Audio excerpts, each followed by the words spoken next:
జయ శ్రీరామ అందరికీ నమస్కారం. శ్రీనివాస ఛానల్‌కి స్వాగతం. హృదయాలను కదిలించి మనసులని మెలిపెట్టే అతి కొద్ది మందికి మాత్రమే తెలిసిన కొన్ని నిజాలను ఈ వీడియోలో నేను చెప్పబోతున్నాను. వీడియో చివరికంటా చూసి మీ అమూల్యమైన అభిప్రాయాలను కామెంట్స్ రూపంలో నాకు తెలియజేయండి. ముందుగా నేను మీకు ఒక ప్రశ్న వేస్తాను. అపర భగీరథుడిగా పిలువబడే సర్ ఆర్థర్ కాటన్ గురించి మీ అభిప్రాయం ఏమిటి అని నేను అడిగితే, ఒక సగటు తెలుగువాడిగా నిజాయితీగా ఇప్పుడు మీ నుంచి ఎటువంటి సమాధానం వస్తుంది? ఈ వీడియోని ఇక్కడ పాజ్ చేసి మీకు మీరు సమాధానం చెప్పుకొని ఆ తర్వాత వీడియో పూర్తిగా చూడండి. ఇదే ప్రశ్నను నన్నడిగితే ఒక వారం రోజుల క్రితం వరకు నేనైతే ఏం సమాధానం చెప్పేదాన్నంటే, కాటన్ కేవలం బ్రిటిష్ ఇంజనీరు మాత్రమే కాదు, తెలుగు నేల తలరాతను మార్చిన మహామనిషి. కరువు కాటకాలతో అల్లాడిపోతున్న గోదావరి కృష్ణా డెల్టా ప్రాంతాలను అన్నపూర్ణలుగా మార్చిన ఘనత కలిగినవాడు. ధవళేశ్వరం వద్ద ఆయన నిర్మించిన ఆనకట్ట ఒక మహా అద్భుతం. బ్రిటిష్ ప్రభుత్వానికి లాభాల కంటే ప్రజల క్షేమమే ముఖ్యమని నమ్మి తన పదవిని సైతం పణంగా పెట్టి ప్రాజెక్టుల కోసం పోరాడారు. అప్పట్లో అందుబాటులో ఉన్న పరిమిత వనరులతోనే అంత పెద్ద ఆనకట్టలను నిర్మించడం ఆయన ఇంజనీరింగ్ ప్రతిభకు నిదర్శనం. తెలుగువారు ఆయనని దైవ సమానుడుగా కొలుస్తారు. అతను పరాయి దేశస్థుడైనా కాటన్ దొర అంటూ తమవాడిగా భావిస్తారు. ఇళ్లల్లో ఉభయ గోదావరి జిల్లాల్లో ఆయన విగ్రహాలు, చిత్రపటాలు ఉంటాయి. ఆయన లేకపోతే ఈరోజు మాకు ఈ తిండి ఉండేది కాదు అని సర్వసాధారణంగా మాట్లాడుతూ ఉంటారు. మా తాత ముత్తాతలు ఆకలితో చనిపోతూ ఉంటే మాకు నీళ్లు ఇచ్చి బతికించిన దేవుడు అని చెప్తారు. అందుకే ఆయనకు అపర భగీరథుడు అనే బిరుదు సార్థకమైందని తెలుగువారు నమ్ముతారు. కాటన్ దొర జయంతిని ఒక పండుగలా జరుపుకుంటారు. ధవళేశ్వరం బ్యారేజీ వద్ద ఉన్న ఆయన మ్యూజియంను ఒక యాత్రా స్థలంలా సందర్శిస్తారు. తెలుగువారి గుండెల్లో ఒక బ్రిటిష్ అధికారిగా కాకుండా దేవుడుగా కొలువై ఉంటాడు. నిన్న మొన్నటి వరకు, అంటే ఒక వారం రోజుల క్రితం వరకు నాది కూడా ఇదే అభిప్రాయం. అయితే ఇక్కడ నేను చెప్పిన నా అభిప్రాయం అలాగే ఒక సగటు తెలుగువాడి స్పందన నుంచే లోతుగా అధ్యయనం చేయడం మొదలు పెడితే కాటన్ గురించి బయట ప్రపంచానికి అంతగా తెలియని, చరిత్రలో కనుమరుగైపోయిన కొన్ని పచ్చి నిజాలు తెలుస్తాయి. ధవళేశ్వరం వద్ద ఆయన నిర్మించిన ఆనకట్ట ఒక అద్భుతం. అందుబాటులో ఉన్న పరిమిత వనరులతోనే అంత పెద్ద ఆనకట్టలను నిర్మించడం ఆయన ఇంజనీరింగ్ ప్రతిభకు నిదర్శనం. ఈ అభిప్రాయాన్ని దృష్టిలో ఉంచుకుని చరిత్ర పుటలను పరిశీలిస్తే గత వారం రోజులలో నేను సేకరించిన సమాచారంతో బయటి ప్రపంచానికి పరిచయం లేని కాటన్లో ఉన్న కొత్త పార్శ్వాలు కనిపిస్తాయి. వాటిలో ప్రముఖంగా ఒక మూడింటిని నేను ఈ వీడియోలో మీకు చూపిస్తాను.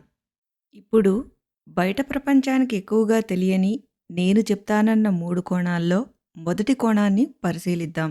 ప్రశ్న ఏంటంటే, కాటన్ నిర్మించిన అద్భుతమైన ఆనకట్టల నిర్మాణంలో అతను ఉపయోగించిన శాస్త్ర విజ్ఞానం అతనిదేనా? సమాధానం ఖచ్చితంగా కాదు అని వస్తుంది. అవును, మీరు విన్నది నిజమే. ఈ విషయాన్ని ఆయన కుమార్తె లేడీ హోపే నిర్ధారించింది. కాటన్ కుమార్తె లేడీ హోప్ రచించిన general sir Arthur cotton his life and work అనే పుస్తకంలోనే ఈ విషయాలన్నీ ఆవిడ స్వయంగా పొందుపరిచింది.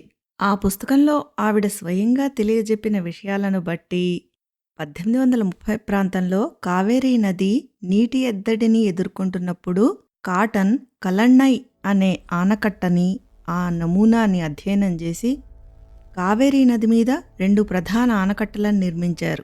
అది అప్పర్ ఆనకట్, దీనిని తమిళంలో మేలనై అని పిలుస్తారు. ఇది తిరుచిరాపల్లికి సమీపంలో ముక్కొంబు వద్ద కావేరీ నదిని, కొలేరూన్ నదిని విడదీసే చోట నిర్మింపబడింది. కావేరీ డెల్టాకు కావలసిన నీటిని మళ్లించడానికి ఇది కీలకమైంది. అలాగే కావేరీ నది మీద ఇంకొక ఆనకట్ట లోయర్ ఆనకట్టని, దీనిని కీళనై అని పిలుస్తారు. ఇది కొలేరూన్ నదిపై అనైక్కారై వద్ద నిర్మింపబడింది. కళన్నై నుంచి వచ్చే అదనపు జలాలను క్రమబద్ధీకరించడానికి దీనిని నిర్మించారు. ఈ రెండే కాకుండా గోదావరి నదిపై ఆయన నిర్మించిన 4 ఆనకట్టలు కేవలం రాతి కట్టడాలు మాత్రమే కావు. అవి నదిలోని ఇసుకపై రాతితో వేసిన పొరలు. వీటి ఆలోచన కావేరీ నదిలోని అదనపు నీటిని కొలెరూన్ నదిలోనికి మళ్లించే గ్రాండ్ ఆనకట్ నుండే తీసుకోబడింది. కాటన్ ఇంజనీరింగ్ మెలకువలు నేర్చుకున్న కళన్నై ఆనకట్ట గురించి మనం కొంచెం తెలుసుకోవాలి. ఈ ఆనకట్టకి సంబంధించిన చక్కటి డాక్యుమెంటరీ గల ఒక యూట్యూబ్ వీడియో లింక్‌ని డిస్క్రిప్షన్ బాక్స్‌లో ఇస్తాను. ఆసక్తి గలవారు చూడొచ్చు. ఆ ఆనకట్ట గురించి ఇంకా అనేక వీడియోలు యూట్యూబ్‌లో అందుబాటులో ఉన్నాయి. ఈ పుస్తకంలో పలుమార్లు గ్రాండ్ ఆనకట్ట అని సంబోధించినా అసలు ఆ ఆనకట్ట పేరు కళన్నై. కల్ అంటే రాయి, అన్నై అంటే ఆనకట్ట అంటే రాతి ఆనకట్ట అని అర్థం. దీనిని దాదాపు 2000 సంవత్సరాల క్రితం ప్రసిద్ధ చోళ చక్రవర్తి కరికాల చోళుడు నిర్మించాడు. ప్రపంచంలో ఇప్పటికీ వాడుకలో ఉన్న అత్యంత పురాతనమైన ఆనకట్టలలో ఇది ఒకటి. ఇప్పటికీ చెక్కు చెదరకుండా అద్భుతంగా పనిచేస్తున్న ఒక ఇంజనీరింగ్ అద్భుతం. ఈ ఆనకట్ట ప్రత్యేకతలు ఏంటంటే పునాది లేని నిర్మాణం. మామూలుగా ఇది ఇసుక గర్భం ఉన్న నదిపై నిర్మింపబడింది. సాధారణంగా అయితే భారీ కట్టడాలకి లోతైన పునాదులు అవసరమని అప్పట్లో భావించేవారు. కానీ ఇది ఇసుకపైనే కట్టబడి స్థిరంగా నిలిచి ఉంది. ఈ ఆనకట్టని నిర్మించడానికి ఉపయోగించిన మిశ్రమం ఆనకట్టి లోపలి భాగం కేవలం మట్టితో కలిపిన విడిరాళ్ళు, చెక్క మొద్దులు వీటి కలయికతో నిర్మింపబడింది. లోపల మట్టి, రాళ్ళు ఉన్నప్పటికీ పైన మాత్రం సున్నం, కాంక్రీట్ మరియు ప్లాస్టర్తో చేసిన ఒక పూత మాత్రం ఉండేది. ఆనకట్ట యొక్క భద్రత అంతా ఈ పైన ఉన్న ప్లాస్టర్ పొరపైనే ఆధారపడి ఉండేది. ఇదే రక్షణ కవచంలా పనిచేసేది. దశాబ్దాలు కాదు, శతాబ్దాల తరబడి ఈ ఆనకట్ట ఎటువంటి ప్రమాదానికి గురి కాకుండా నిలబడడమే కాకుండా కేవలం అప్పుడప్పుడు పైన ఉన్న ప్లాస్టర్ను పునరుద్ధరించడం ద్వారా మాత్రమే ఇది మనుగడ సాగించి కాల పరీక్షకి నిలబడింది. పరమశివుని మహాభక్తులైన చోళరాజు కట్టించిన ఈ అద్భుతం నేటికి సజీవ సాక్ష్యంగా మన కళ్ళ ముందు 1000 ఎకరాలకు నీరు అందిస్తూ జాతికి గర్వకారణమైంది. ఒక రకంగా ఇటువంటి ఆనకట్ట కట్టాలనే ఆలోచన ఆ పరమశివుడు పరవళ్ళు తొక్కుతూ భూమి మీదకి ఉరికి వస్తున్న గంగను తన జటాజూటంలో ఒడిసిపట్టి తర్వాత నెమ్మదిగా పాయలుగా వదిలిపెట్టడం నుంచే వచ్చిందేమో. కాటన్ ఈ ఆనకట్టని పరిశీలించినప్పుడు చాలా ఆశ్చర్యానికి గురి అయ్యాడట. ఇది ఎప్పుడూ ప్రమాదానికి గురి కాలేదు, ఆందోళనని కలిగించలేదు అని పేర్కొన్నట్ట. కేవలం అప్పుడప్పుడు పైన ఉన్న సున్నపు పూతను మార్చడం తప్ప లోపల ఉన్న అసలైన నిర్మాణం శతాబ్దాల తరబడి స్థిరంగా ఉండడం చూసి అతను ఆశ్చర్యపోయాడట. ఆ ఆనకట్ట కట్టడానికి ఉపయోగించిన ఆ విజ్ఞానమే కాటన్ హైడ్రాలిక్ ఇంజనీరింగ్ విద్యలో అతి ముఖ్యమైన పాఠంగా భావించాట. చోళరాజులు ఉపయోగించిన కళన్నై ఆనకట్టలోని విజ్ఞాన సూత్రం ఆధారంగానే కాటన్ ఇతర ఆనకట్టలు కట్టాడు. అందుకనే ఆనకట్టలను తక్కువ ఖర్చుతో కట్టగలిగాడు.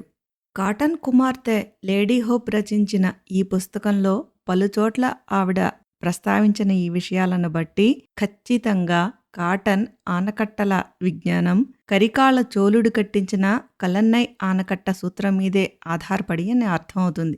సొమ్మొకడిది సోకొకడిది అన్నట్లుగా స్వదేశీ విజ్ఞానాన్ని నేర్చుకుని ఆనకట్టలు కట్టిన కాటన్కి పేరొచ్చేసింది. కానీ మనం గుర్తించవలసింది మన స్వదేశీ విజ్ఞానాన్ని, స్వదేశీ ఇంజనీర్లని.